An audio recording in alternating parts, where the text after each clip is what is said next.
Day 36 of the government shutdown comes after a Democratic sweep in key elections yesterday. Now President Trump is once again calling for Republican senators to abolish the filibuster, the rule that requires 60 votes to advance most legislation, including a bill to reopen the government.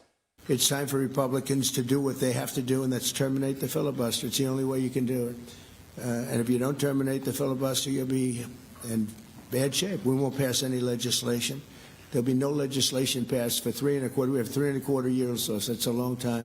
Senate Majority Leader John Thune later said they do not have the votes needed to change the rule. Republicans continue to urge Democrats to support a short-term spending bill to end the record stalemate, but Democrats are pushing for an extension to Affordable Care Act subsidies that they say are needed to lower health insurance premiums. CBS News senior White House correspondent Weijia Jiang joins us now. So, Weijia, what is standing in the way of the government reopening?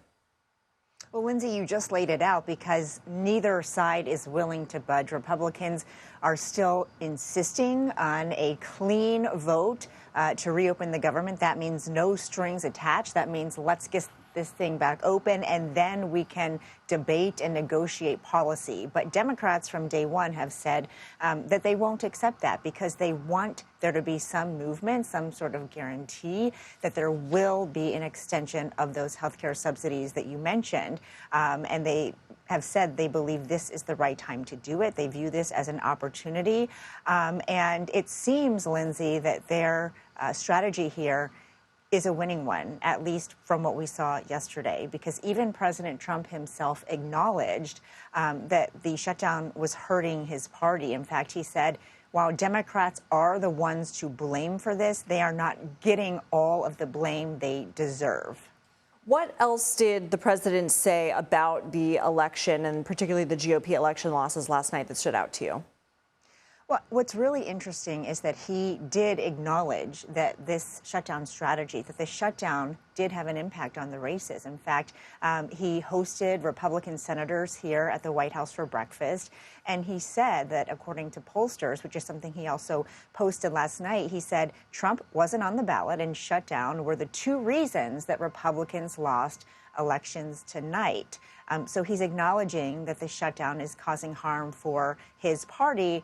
And also, while he says that he, of course, directly was not on the ticket, his policies were, Lindsay. So, you have to wonder how all of the things that the Trump administration has done so far played a role in voters' decisions, because Democrats are celebrating this as a referendum on Trump's performance. Of course, the White House insists it is not, pointing out that this is an off-year election, that the president is not on the ballot and shouldn't be held to that standard. But, Lindsay, it's hard to tell where they will go from here because we just spoke with the Treasury Secretary, Scott Bessent, a short time ago out here outside of the White House, and we asked if it's time, considering the president himself said that the shutdown was having a negative impact. Is it time for him to meet with Democrats to try to strike a deal? And he said, no, it is time for the Democrats to come on board with Republicans